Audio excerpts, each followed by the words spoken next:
ভাইরা নওজওয়ানেরা, কোরআনকে যারা ভালোবাসে তাদের জন্য কি মেসেজ দিয়েছে আল্লাহ, ওই মেসেজটা একটুখানি দিয়ে যায় আপনাদেরকে। শুনছেন? এ যুবকেরা, যারা কোরআনের বিরুদ্ধে হবে, যারা কোরআনের সঙ্গে গুস্তাখি করবে, যারা কোরআনের সঙ্গে বিয়াদবি করবে, এরা বেঈমান কাফের হয়ে যাবে, এরা জালিমদের অন্তর্ভুক্ত হয়ে যাবে। এদের পা দুটোকে আসমানের জমিনের উপরের দিকে করে দিয়ে, জমিনের দিকে মাথা করে দিয়ে, এমন করে এদেরকে ঘিসড়ে ঘিসড়ে টেনে টেনে জাহান্নামে নিয়ে যাবে। আপনারা কি কোরআনের গুস্তাখি করতে চান? কোরআনের সঙ্গে বিয়াদবি করতে চান? কোরআনের সঙ্গে দুশমনি করতে চান? দুশমনদের হয়ে সহযোগিতা করতে চান? যদি চান, দুনিয়া তো পরীক্ষা জায়গা বাপ। আল্লাহ পাক কিয়ামতের দিনে জমিনের দিকে মাথা করে, পা দুটো উপর দিকে করে টেনে টেনে জাহান্নামে নিয়ে যাবে। এটা কোরআনের দুশমনদের জন্যই শাস্তি রয়েছে। আর চলে আসেন, আর কোরআনকে কেউ যদি ভালোবাসে, কোরআনের প্রেমিক হয়, কোরআনের পক্ষে দাঁড়ায়, কোরআনের পক্ষে আওয়াজ তোলে, আমার আল্লাহ তার জন্য কি মর্যাদা রেখেছে এটা শোনে। আমার আল্লাহ জানেরা, আমার বোনেরা, বাপেরা, ভাইয়েরা, ওই কিয়ামতের দিনে কোরআন আল্লাহ পাক লৌহে মাহফুজে যেটা রেখেছে, ওই কোরআনকে দীর্ঘ 23 বছর ধরে ধারাবাহিকভাবে আমার রাসূলুল্লাহর উপরে আল্লাহ নাজিল করেছে। যে কোরআনকে হিফাজতের দায়িত্ব আল্লাহ পাক খোদ নিজে নিয়েছে। এই দুনিয়া থেকে হাজারবার কোরআনকে মিটাবার চেষ্টা করেছে, কিন্তু কোরআনকে মিটানো সম্ভব না। কেন? কোরআনের হিফাজতের দায়িত্ব স্বয়ং আল্লাহ নিয়েছে। এই যে হাফেজ ভাই বসে আছে, ইনার সিনার মধ্যে আল্লাহ কোরআন রেখে দিয়েছে। এখান থেকে মিটাবি কি করে? আর আমাদের মধ্যে আল্লাহ নাহু সরফের জ্ঞান দিয়ে দিয়েছে।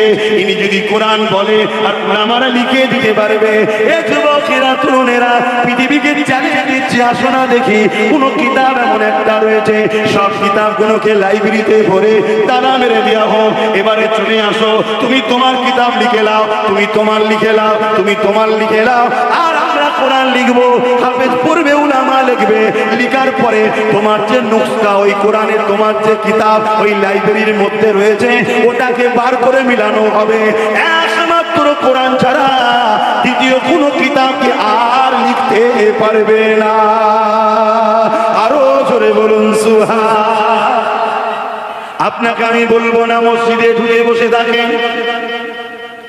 যেমন মসজিদে যেতে হবে নামাজ পড়ার জন্য, কারবার ব্যবসা বাণিজ্য করতে হবে, সব কিছুই করতে হবে। আপনাকে সমাজকে দেখতে হবে, সংসার দেখতে হবে, বিবাহ করতে হবে, সন্তান হবে তাদেরকেও দেখতে হবে, বিজনেস করতে হবে, সব কিছুই করতে হবে। কিন্তু আপনি যদি আখিরাতের বিশ্বাসী হন, আল্লাহর বিশ্বাসী হন, আমি আপনাকে বলবো আপনি কোরআনের রাস্তায় চলুন। আর রাষ্ট্রনীতি করতে হবে, রাজনীতিও করতে হবে। আপনি না করলে অন্যজন দখল করে নেবে, আপনার বাচ্চা কোনো গোলাম হয়ে যাবে। অন্য ছেলে আইএএস অফিসার হবে, আপনার ছেলে মিথ্যা কেসে জেলে যাবে। অন্য ছেলে জজ হবে, আপনার ছেলে জুলুম না করেও কেস খেয়ে যাবে। অন্যের ছেলে ডাক্তার হবে, আপনার ছেলে চিকিৎসা ভাবে মারা যাবে। অন্যের ছেলে উকিল হবে, আপনার ছেলের পক্ষে কেউ দাঁড়াবে না। তাই যেমন আপনাকে এই দুনিয়ায় ডাক্তারও দরকার, উকিল দরকার, ডিএম বিডিও সব দরকার। এর জন্য আপনাকে নামাজও দরকার, রোজা দরকার, হজও দরকার, ব্যবসা বাণিজ্য দরকার। তেমন আপনাকে দুনিয়ার বুকে রাষ্ট্রনীতি, রাজনীতিরও দরকার আছে। নাই অন্যজন ফিসারি নিয়ে নেবে, আপনি সুযোগ পাবেন না। এ যুবকেরা, তরুণেরা, বাপেরা, কিন্তু রাজনীতি করা হারাম, রাজনীতি করা হালাল। ওই রাজনীতি করা হারাম যে রাজনীতি করে মানুষকে লুটা হবে, যে রাজনীতি করে মানুষকে ক্ষতি করা হবে, যে রাজনীতি করে দেশের ক্ষতি করা হবে, যে রাজনীতি আপনাকে আপনার ইসলামের বিরুদ্ধে নিয়ে যাবে, ওই রাজনীতি করা আপনার জন্য হালাল নয়, হারাম। এই শিক্ষা দেবো না, কিন্তু বলবে হুজুর রাজনীতি করছে, কি বন্ধ করে দেবো? না, বন্ধ হবে।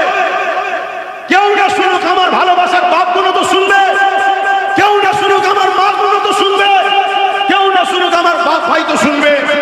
কোরআনকে যারা প্রেম করে, ভালোবাসে, তাদের কি লাভ হবে একটু শোনা দরকার আছে না? না, আল্লাহ নবী জানিয়ে দিলেন কিয়ামতের দিনে কোরআনকে সুন্দর করে সাজিয়ে দেওয়া হবে।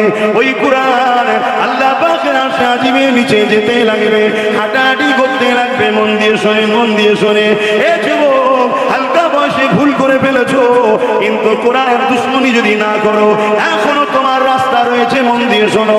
ওই কোরআনকে আল্লাহ বলতে লাগবে, হে আমার কালামুল্লাহ, আজকের কঠিন দিনেতে যেদিন বাপ ছেলের নয়, ছেলে বাপের নয়, মা মেয়ের নয়, মেয়ে মায়ের নয়, স্বামী স্ত্রীর নয়, স্ত্রী স্বামীর নয়, কেউ কারো হবে না, দাদাকে পাওয়া যাবে না, দিদিকে পাওয়া যাবে, ওইখানে কারো দাদাগিরি চলবে না। এই কঠিন দিনে আল্লাহ নবী জানিয়ে দিলে যারা দুনিয়ার বুকে কোরআনকে মহব্বত করেছে, কোরআনকে সিনায় লাগিয়েছে, কোরআনের জন্য কথা বলেছে, কোরআনের জন্য লড়াই করেছে, কোরআনের পক্ষে দাঁড়িয়েছে, আমি রাসূলুল্লাহ জানিয়ে দিলাম কিয়ামতের দিনে কোরআন তাদের জন্য বলবে, আল্লাহ দুনিয়ায় যারা আমাকে মহব্বত করেছিল, আজকে আমি তাদেরকে জান্নাতে দেখতে চাই। এখানে ছেলে বাপের হয়নি, বাপ ছেলের হয়নি, মা মেয়ের হয়নি, স্বামী স্ত্রীর হয়নি, কেউ কারো হয়নি। এই দিনেতে আমি কোরআন আপনার কাছে আশা রাখছি, আল্লাহ আমার প্রেমিকদেরকে জান্নাতে দেখতে চায়। আল্লাহ রাসূল জানিয়ে দিলে কোরআনের প্রত্যেকটা পক্ষে যারা থাকবে, আমার আল্লাহ কোরআনের খাতিরে তাদেরকে জান্নাতি করে দেবে। আরো জোরে বলুন সুবহান। এই জায়গায় দাঁড়িয়ে থেকে আমি আমার নবীর উম্মতদের, আমি আমার নবীর উম্মতিদেরকে সাজা করানো দরকার আছে না নাই? হিন্দু ভাইয়েরা তারা তাদের ধর্ম, তাদের ধর্মগ্রন্থ তাদের কাছে, আমি তাদের ধর্মগ্রন্থের পক্ষে বিপক্ষে কোনো কথা বলা পছন্দ করি না।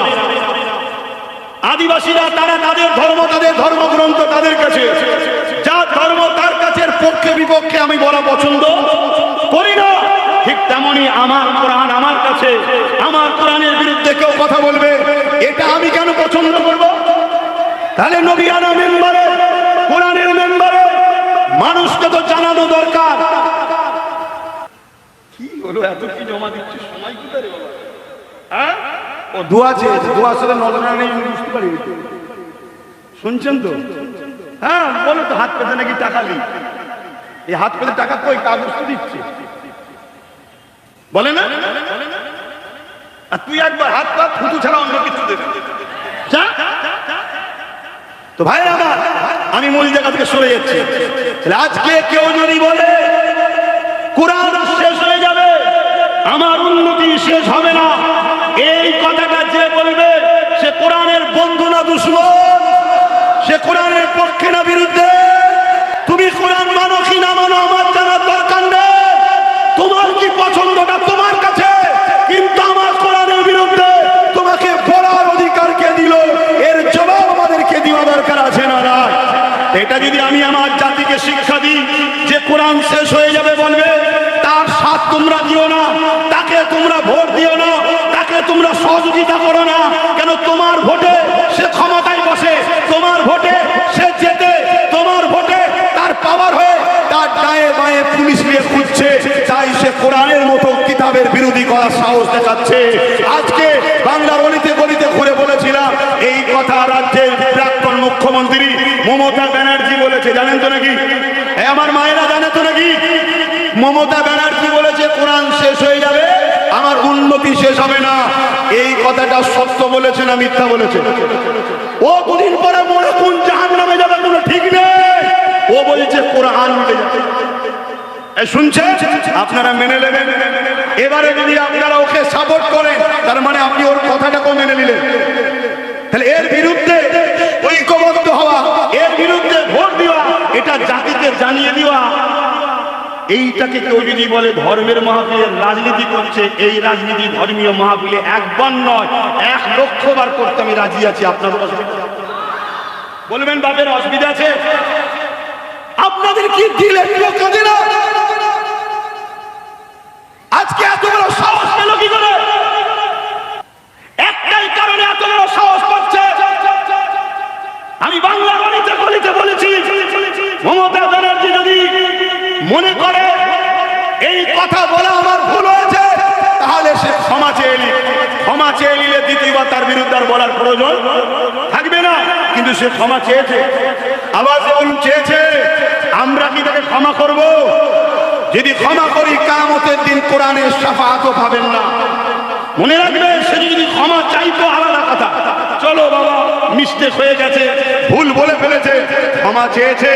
কিন্তু এত বড় অহংকার, শয়তানের কত বড় অহংকার দেখো। কেন ক্ষমা চাইলে? সে তো জানে আমার সাথে কিছু মোল্লা মুফতি বক্তা তো কিনা আছে, আমার গোলাম আছে, এদের কাছে ক্ষমা চাওয়ার প্রয়োজন নেই। আজ যদি আমি আপনাদেরকে জিজ্ঞেস করি আপনারা কোরআনের পক্ষে না বিপক্ষে, আপনারা আওয়াজ দেবেন পক্ষে, তাই তো নাকি?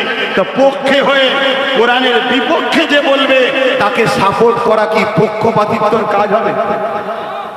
সকলে আসেন একটু সালাম পাঠ করে, ইয়া নবী সালাম,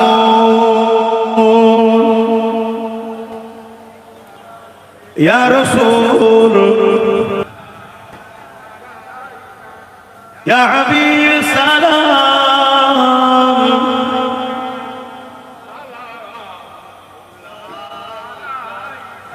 ইয়া নবী নাম ও পিয়ারা,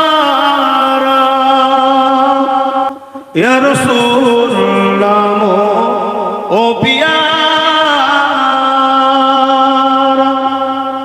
अर्श पर हक ने पुकारा, सच पैगंबर हमारा, या नबी सलाम,